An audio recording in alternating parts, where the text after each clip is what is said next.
দয়ান ভাই, আমার মাথাটা টাকা মানে বড়, এর পরামর্শটা কি বলেন? আচ্ছা, আমরা দেখতে পাচ্ছি আপনার এটা 7 গ্রেড বল্ডনেস, মানে এক্সট্রিম বল্ড। মানে এক্সট্রিম বল্ড বলতে 7 গ্রেডের থেকেও বেশি যেটা হয় এটাকে বলি আমরা এক্সট্রিম বল্ড। পুরো মাথা থেকে চুল পড়ে গেলে সেটার কন্ডিশন হয়েছে। তো আজকে এরকম কন্ডিশনে সার্জারি করতে হলে কিন্তু আপনার মিনিমাম 5,000-6,000 গ্রাফট একটা সার্জারি হয়। আমরা এরকম পেশেন্ট অনেক পাই যারা এক্সট্রিম বল্ড হয়ে যায়, কিন্তু এদের রিকভার করার জন্য 2বার সার্জারি করতে হয়, মানে অনেক বেশি গ্রাফট প্রয়োজন হয়। এক্ষেত্রে 2টা সেকশনে আমরা সার্জারি করলে খুবই ভালো রেজাল্ট আসে। সুপ্রিয় দর্শক, আসসালামু আলাইকুম। আপনারা দেখতে পাচ্ছেন আজকে এমন একজন ভাই আমাদের সাথে আসছে।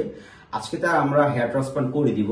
আর আজকের ভিডিওটার উদ্দেশ্য হচ্ছে, আপনারা অনেকে দেখতে চান যাদের বড় টাক বা বড় টাক হয়ে যায়, এদের সাথে আমরা কিভাবে ট্রিট করি, এদের সমাধান কি। দেখতে পাচ্ছেন এমন একজন ভাই আমাদের কাছে উপস্থিত আছে, তার হলো ওনার 7 গ্রেড বল্ডনেস, মানে এক্সট্রিম বল্ড। আমরা তার এরকম বড় টাকে কিভাবে তার মাথায় চুল এনে দিব বা কিভাবে সম্ভব, এই ভিডিওটাতে আমরা এক্সপ্লেন করবে। তো আমরা যদি তার কন্ডিশনটা একটু প্রথম দেখি, তো বন্ধুরা আপনি একটু দেখেন লক্ষ্য করে। হ্যাঁ, এই যে 7 গ্রেড বল্ডনেস, এইখান থেকে চুল পড়ে গিয়ে এই তালুর এরিয়ায়, ক্রাউন এরিয়া একদম 7 গ্রেড, মানে ডোনার এরিয়াটার আগ পর্যন্ত এই চুলগুলা পড়ে গেছে। মানে এই চুলগুলা ডিএসটি এফেক্ট করতে পারে, মানে এই চুলগুলা ডিএসটি ইফেক্ট করতে পারে না। এর জন্য মূলত সাধারণত এই চুলগুলা থেকে যায়। এই চুলগুলাকে বলে সেফ ডোনার এরিয়া বা সেফ জোন বা রিচ এরিয়া বা ডোনেট এরিয়া। হ্যাঁ, তো এই রিচ এরিয়া থেকে, ডোনেট এরিয়া থেকে, সেফ ডোনার এরিয়া থেকে আমরা যদি চুল তুলে যেখানে চুল নাই সেখানে প্রতিস্থাপন করে দিই, তাহলে এটা থ্রু আউট দ্য লাইফ একটা সার্টেন এজ, মনে করেন 20 বছর 25 বছর থাকবে আপনার। তো আমরা কিভাবে ট্রিট করতেছি ওনাকে, এখানে 4-5 হাজার, মানে মিনিমাম 6,000 গ্রাফ লাগে।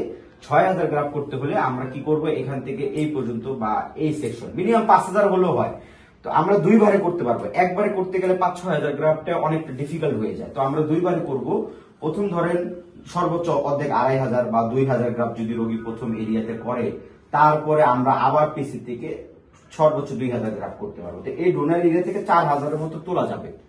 এই ডোনার এরিয়া থেকে 4,000 গ্রাফ আমরা তুলতে পারবো, কিন্তু 2বারে আস্তে ধীরে ধীরে করলে খুবই সুন্দর রেজাল্ট আসবে। সো বন্ধুরা, এই যে কন্ডিশনটা, সো বন্ধুরা এই যে হলো ওনার যে কন্ডিশনটা, আজকে এইটুক করে দিব। সামনের এখান থেকে অর্ধেক করে দিচ্ছি। দ্বিতীয় ভাগ রোগী 6 মাস 1 বছর পরে যখন আসবে, তখন আমরা এই জায়গাটা, এই যে পুরো টারুর দিকে যে অংশটা ক্রাউন এরিয়া, এই জায়গাটা করে দিব।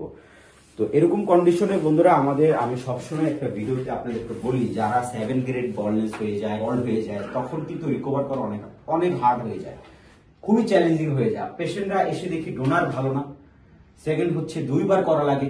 এই যে একটা কষ্ট ফিল হচ্ছে, যদি আগে থেকে চিকিৎসা নিতেন যখন চুল পড়তো, এই জিনিসটা মানে আপনার জন্য প্লাস পয়েন্ট হতো না।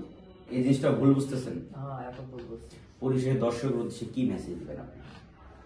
আসলে তো আমি রায়হান ভাইয়ের ভিডিও 3-4 বছর দেখছি, দেখার পরে এখন আধুনিক যুগ দেখা যায় সবাই লাগাচ্ছে, ওই জন্যতে আমার সাহস হয়েছে। ভাইয়ের সাথে আমি পরিচিত হয়েছি ফোনে যোগাযোগ করে, তারপরে আমি ভাইয়ের সাথে কথা বলার পরে এই যে কন্ট্যাক্ট করে আইছি। বয়সে চুল পড়ে যাচ্ছে, মাথা বয়স কত আপনার?